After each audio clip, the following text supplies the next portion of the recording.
nombre de la Sociedad Peruana de Cardiología, les doy la más cordial bienvenida a este webinar titulado ¿Puede la rehabilitación cardíaca prevenir la evolución de la aterosclerosis en pacientes con enfermedades cardiovasculares? Un tema muy apasionante, con muchos temas que se enlazan entre ellos. Y tenemos el día de hoy entonces la presencia del doctor Andrés Q. González. El doctor es presidente de la Sociedad Mexicana para el Cuidado del Corazón, SOMECOR. Es miembro del Sistema Nacional de Investigadores de México y es médico cardiólogo. Eh, Actualmente se desempeña en rehabilitación cardíaca. Y como participante también tenemos como panelista tenemos a la doctora Rosalía Fernández Coronado. La doctora es médico cardióloga, especialista en rehabilitación cardíaca, doctora en salud pública, magíster en gerencia de servicios de salud, máster en docencia superior e investigación, docente principal de la Facultad de Medicina de la Universidad Nacional Mayor de San Marcos, presidente del Comité de Cardiología de la Universidad Nacional Mayor de San Marcos y miembro del Grupo Latinoamericano de Prevención y Rehabilitación Cardíaca del Comité Editor del Consenso de Rehabilitación Cardiovascular y Prevención Secundaria de las Sociedades Interamericana y Sudamericana. La dinámica de este evento aproximadamente va a durar 60 minutos. Al finalizar la ponencia del doctor se va a realizar una ronda de preguntas y si tuvieran alguna duda o algún tema que quisieran conversarlo con el doctor, lo pueden escribir en el chat durante la ponencia. Entonces le damos la cordial bienvenida al doctor Andrés para empezar la presentación. Muchas gracias. Voy a compartir mi pantalla. Ok.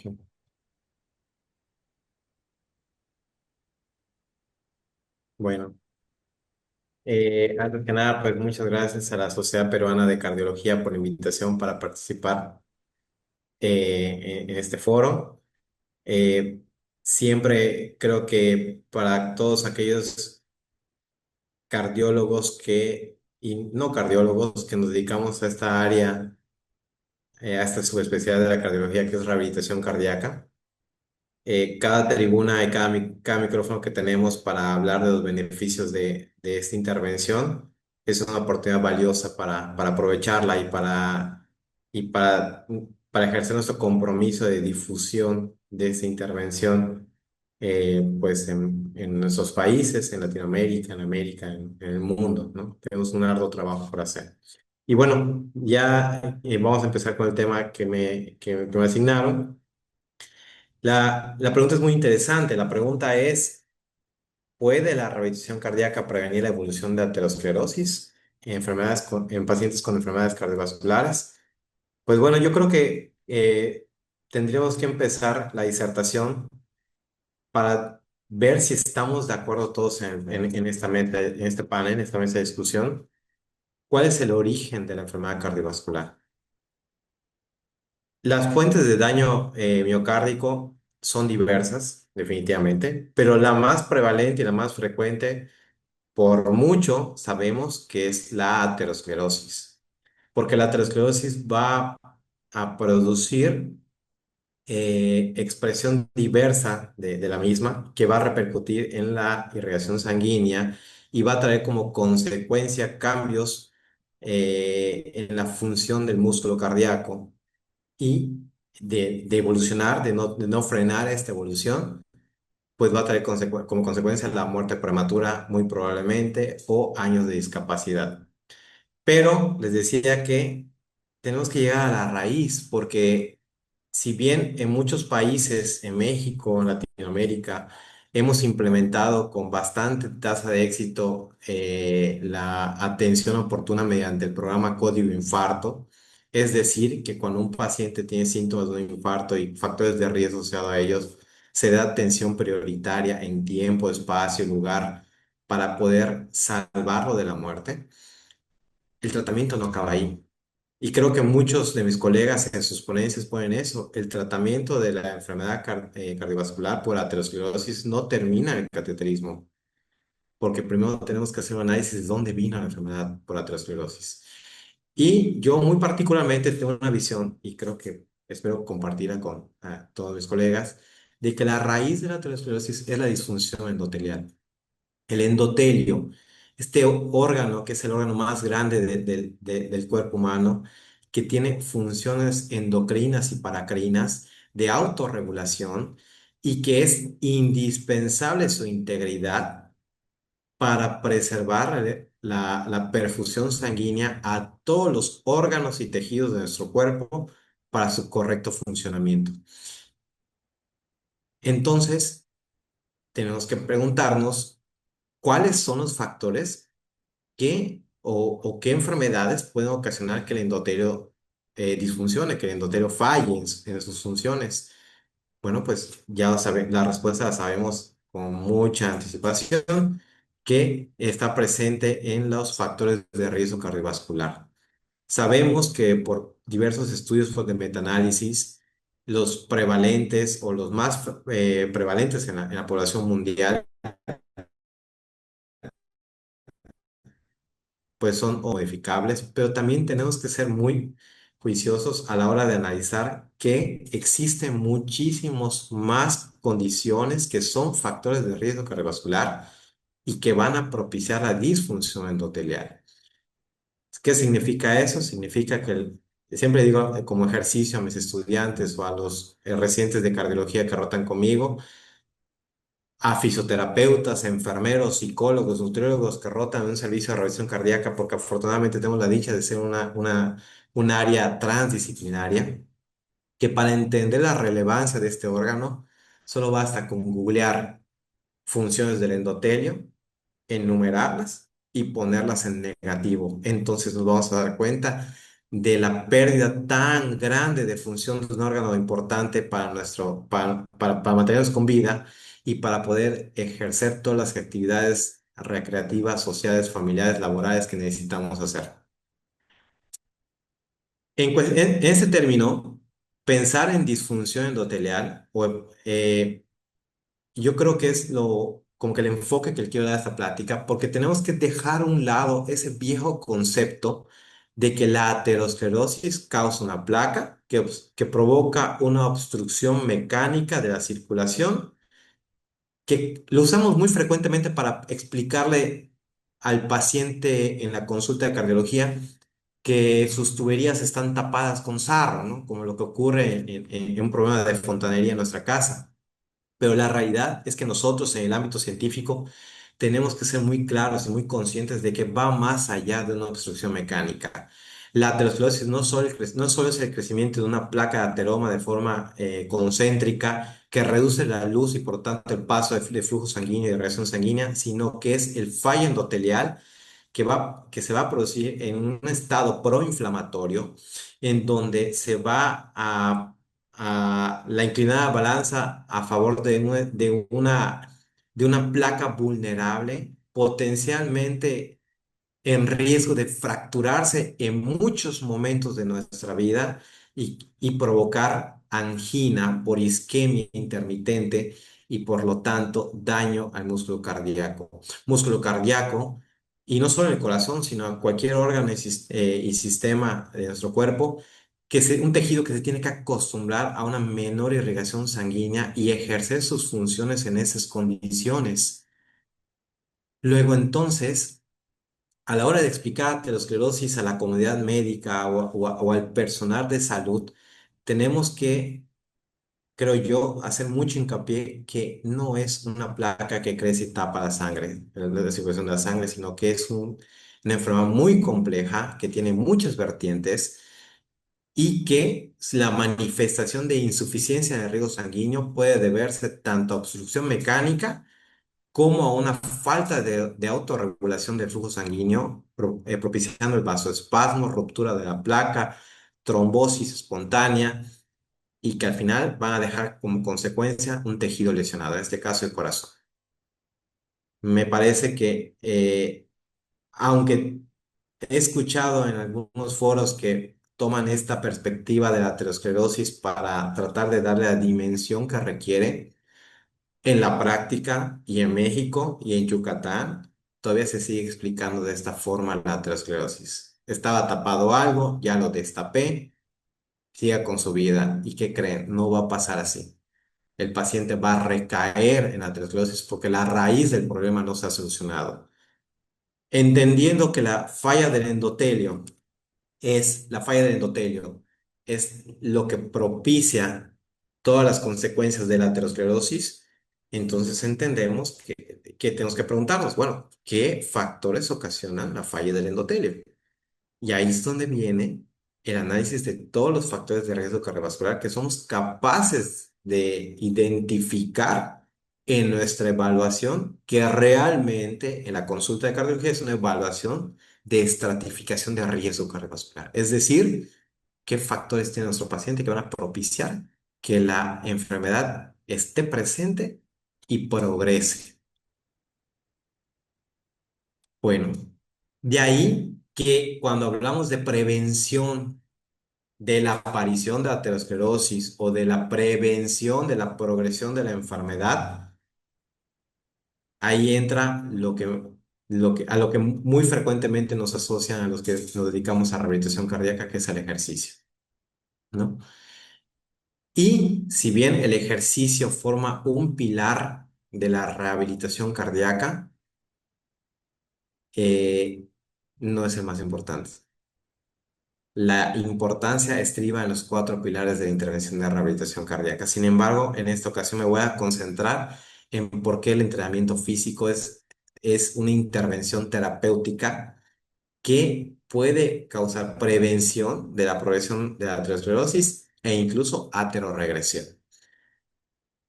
Cuando entendemos que el entrenamiento físico es más que esos 150 minutos a la semana que nos dice la OMS o las guías americanas o europeas que debemos prescribir al paciente, cuando entendemos que medir la intensidad en ligera, vigorosa o muy vigorosa no es solo una clasificación de la percepción del paciente, sino que es una medida de dosificación de un estímulo que va a traer como consecuencia adaptación cardiovascular por el efecto que tiene a nivel sistémico y que va a producir cambios a nivel celular, a nivel mitocondrial, que va a producir que el paciente sea más eficiente a la hora de producir energía y por lo tanto sea capaz de producir una mayor cantidad de energía, que al final de cuentas, todo lo que hacemos en la vida tiene un costo energético. ¿Qué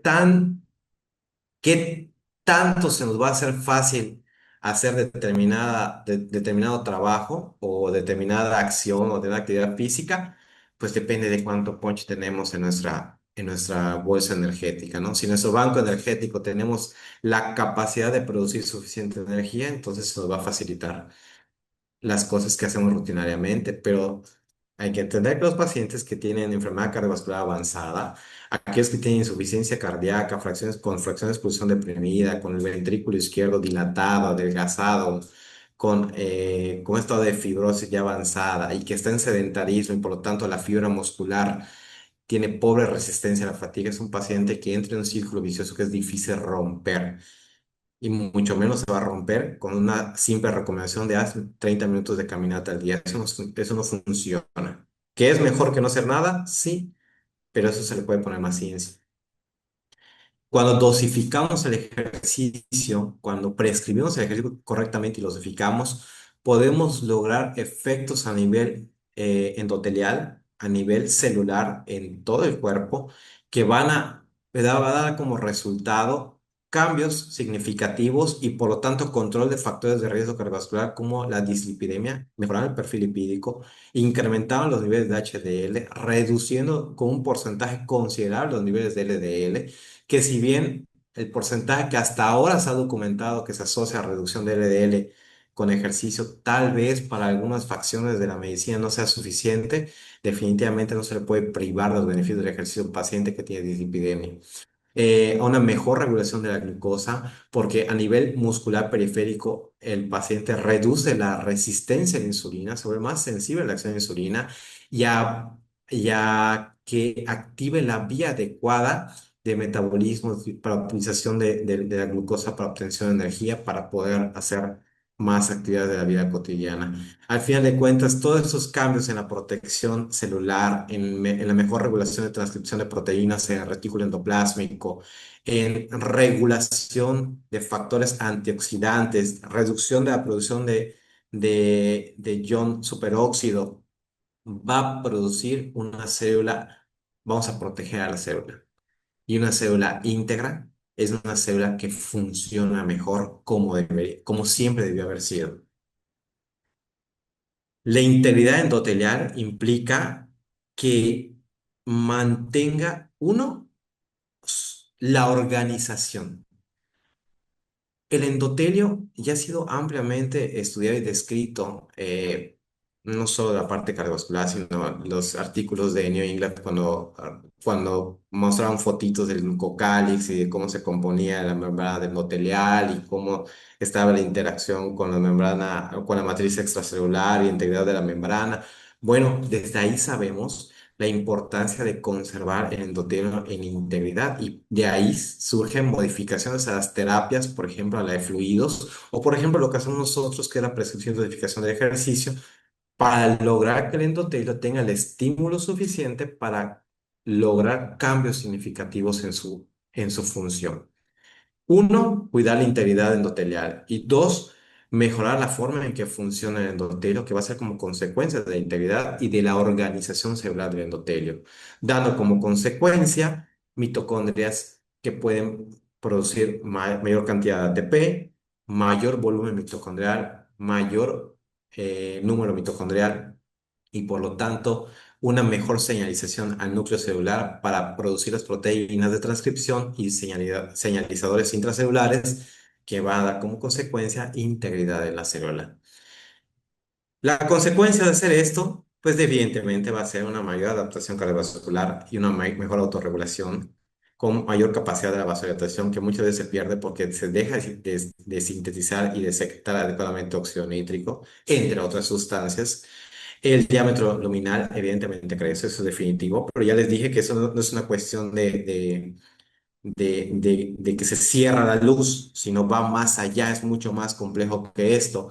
Se produce el estímulo suficiente para crear circulación colateral mediante el estímulo de la angiogénesis, que es una cualidad o es un objetivo y un resultado de la adaptación cardiovascular a un estímulo como es el entrenamiento físico aeróbico de fuerza, que está más que estudiado, y por lo tanto, y obviamente también consecuencias en la bomba, en el corazón, mejoran la hemodinámica por cambios reguladores positivos o remodelado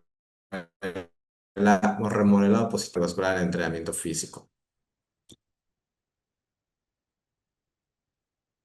El tipo de flujo, ¿sí? que, que prevalece en el organismo va a traer como consecuencias el que tengamos una tendencia a irnos a un estado proinflamatorio, proliferativo, mal regulado, o por el contrario, un estado antitrombótico con un flujo laminar, sano, con una estructura molecular e celular íntegra. Y esto se logra a través de un estímulo que podemos lograr de forma sistémica con la dosificación correcta del ejercicio. Y el término que va a ser la estrella de esta presentación va a ser shear stress o el estrés de cizallamiento. Pero para eso hay que entender muy bien qué significa el estrés de cizallamiento. El estrés de cizallamiento es la fuerza que se ejerce a través del volumen sanguíneo en las paredes endoteliales y es un estímulo mecánico. Voy a expresar una duda real que tengo, bueno, una duda, un cuestionamiento que me hago con respecto a esto. Cuando hablamos, los que estudiamos ejercicios, nos dedicamos a la revisión cardíaca, de los efectos fisiológicos del ejercicio, yo siempre digo a mis colegas que deberíamos cambiar al efecto mecánico del ejercicio.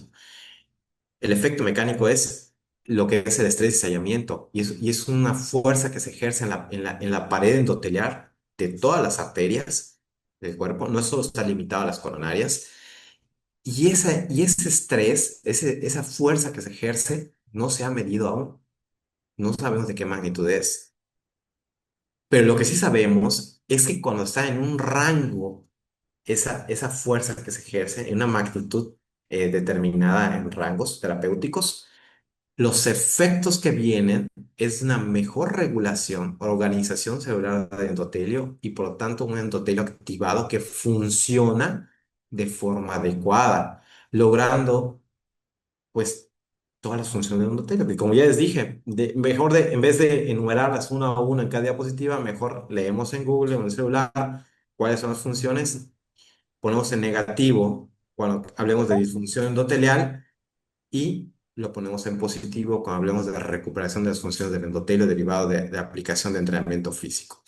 Y sobre todo, hoy en día, si ya empezamos a creer que el ejercicio, el entrenamiento físico es una intervención terapéutica con alta evidencia científica acumulada como para determinar que sí o sí va a lograr esta mejoría, pues de varias décadas para acá, al menos un par, sabemos que el entrenamiento físico aeróbico no es suficiente para lograr estos cambios positivos. Se necesita de entrenamiento concurrente, ¿sí?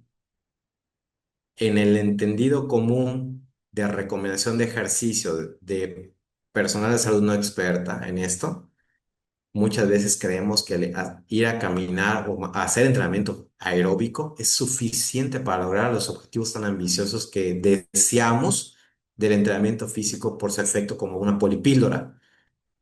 Pero en realidad tiene que ser entrenamiento mixto o concurrente, es decir, aeróbico o de resistencia dinámica y de fuerza o estático, o contrarresistencia, como le dicen en algún tipo de literatura, y que para hacer esta correcta prescripción y dosificación necesitamos de un trabajo en equipo. No puede ser solo el cardiólogo rehabilitador quien esté haciendo, quien esté haciendo, que sea un hombre orquesta. Necesitamos trabajar con un fisioterapeuta experto en el área para poder dosificar el entrenamiento de fuerza. Necesitamos trabajar con un nutriólogo experto en cardiología o con cierto adiestramiento en cardiología para poder seguir las directrices de lo que buscamos en el paciente y favorecer su apego a una mejor patrón de alimentación. Y necesitamos un experto en salud mental en la figura del psicólogo enfocado a que el paciente se dé cuenta de la mejoría que está obteniendo con esa intervención y a que permanezca con los cambios en los hábitos de salud cardiovascular. Entonces, y aclarando esto, sabemos que los efectos de regresión de la placa de ateroma y de evitar la promoción o progresión de la aterosclerosis es gracias al efecto combinado del entrenamiento aeróbico y al entrenamiento estático de fuerza. Yo sé que la diapositiva dice anaeróbico, pero se los juro que no hay ningún tipo de actividad que sea anaeróbica. Siempre necesitamos consumir algo de oxígeno. Sin embargo, pues coloquialmente, o no coloquial, sino en la literatura se expresa como, o se divide en ejercicio aeróbico o anaeróbico. Recientemente aquí en Casa Corazón hemos experimentado con medición de cualidades físicas con el uso del CPET. Ya luego publicaremos esos resultados que estamos haciendo aquí en Mérida. Pero al final de cuentas, el estímulo entre aeróbico y fuerza y el entrenamiento de fuerza va a lograr cambios en en las señalizaciones celulares en los segundos mensajeros que van a dar como consecuencia que la placa de ateroma, uno, deje de crecer hacia donde crezca, hacia el exterior, hacia el interior de la luz del vaso, y dos, pueda regresar en tamaño porque el endotelio empieza a funcionar de una mejor forma. El entrenamiento físico tiene evidencia acumulada de mejorar la activación del óxido nítrico sintetasa, de mejorar los niveles de óxido nítrico circulante, retardando su degradación, eh, mejora la resistencia a la insulina y por lo tanto lleva un mejor control de la diabetes con las consecuencias benéficas de esto. Desde el primer, segundo entrenamiento hay un mejor control de la presión arterial, ¿sí? Aparte que nos da la oportunidad en cada sesión de entrenamiento de explicarle un montón de cosas acerca de la hipertensión arterial a los pacientes y romper paradigmas que se perpetúan en la práctica cardiológica, yo creo que mundial, por lo que he visto hasta ahora en mi experiencia.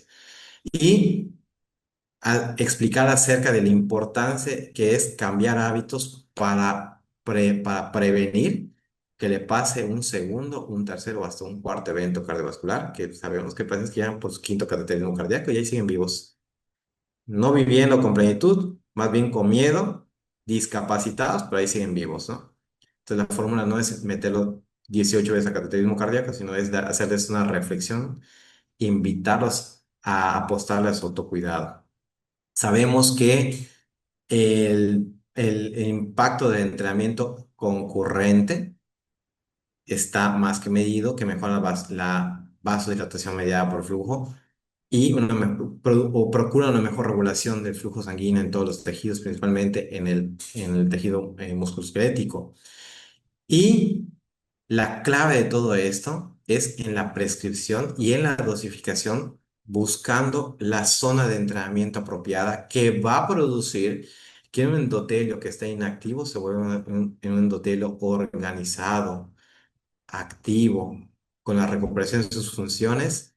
Y si bien cada centro de reacción cardíaca del mundo va a tener sus propias herramientas para poder lograr esto, desde unos centros más tecnológicos, les puedo asegurar que el dinero no es impedimento para ejercer rehabilitación cardíaca de calidad, porque sabiendo utilizar la escala de Borg, dosificando y enseñando el Borg, y puede ser Borg o puede ser cualquier nombre de esa escala, pero enseñando al paciente a estar en la zona adecuada de entrenamiento físico, es que logramos que el paciente tenga un estímulo que va a producir un estrés de cizallamiento que va a dar como consecuencia una reestructuración, un mejor flujo, digo, función endotelial.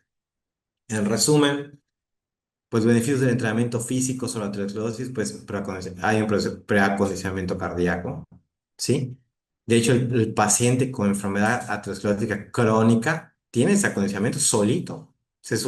El músculo cardíaco está sujeto a un estrés constante, tiene que buscar cómo vivir y se acondiciona, a diferencia de un paciente que apenas va empezando con la enfermedad, o sea, significativa y que es más probable que si en caso de un evento agudo fallezca por esto, ¿no? El aumento de la circulación colateral por efecto de la angiogénesis del entrenamiento físico, por incrementos de factores endoteliales del lado del endotelio que van a propiciar que se produzcan nuevos vasos sanguíneos que sean sanos y que se puedan autorregular de una mejor forma. Regresión de la placa aterosclerótica y eliminación de especies reactivas de oxígeno, así como una mejoría del perfil lipídico y una mejor regulación del estado inflamatorio, más bien llevándonos a un estado antiinflamatorio. El entrenamiento físico tiene el potencial de regresar con mucha probabilidad las placas de ateroma, siempre y cuando esté prescrito y dosificado de forma correcta y siempre y cuando el paciente reciba una intervención que pueda captar todas las aristas que necesita cambiar en su estilo de vida para lograr un control de la enfermedad. Y no es solo el entrenamiento físico, hay entrenamiento nutrición, salud mental y el pilar más importante desde mi punto de vista es la educación. El paciente que no aprende que está combatiendo no lo va a hacer. Y es un gran problema en la fase 3 de revisión cardíaca y mantenimiento. Eh, Recientemente, pues tenemos estudios, pues no recientes, pero sí, cada vez vamos entendiendo más por qué motivo el entrenamiento de fuerza es tan importante como el entrenamiento aeróbico. Y es porque el músculo estriado tiene también funciones endocrinas y paracrinas. Y a través de la secreción de ciertos mediadores como las mioquinas, puede revertir la inflamación y promover un mejor estado de salud cardiovascular. Por eso es importante hacer entrenamiento aeróbico y de fuerza, o sea, concurrente. Pues creo que terminé justo exacto, con 30 segundos de anticipación. Nada, me gustaría aprovechar la presentación para invitarlos, si tienen la oportunidad de asistir al Congreso Nacional de Cardiología. y al Congreso Nacional de Rehabilitación Cardíaca, Prevención y Cardiología del Deporte. Son congresos que se van a llevar a cabo de forma simultánea del 14 al 17 de octubre en el mismo centro de exposiciones. El registro se hace a través de la página Sociedad Mexicana de Cardiología y también pueden consultar esta información en la página de ASOMECOR. Eh, Tenemos un programa académico bastante nutrido con profesores de alta calidad, nacionales e internacionales. También los talleres precongresos que pretendemos que sean de utilidad para los asistentes al congreso. Entonces, pues la respuesta es que sí. La rehabilitación cardíaca puede prevenir la evolución de la aterosclerosis y si ya está presente puede inducir la ateroregresión. Muchas gracias.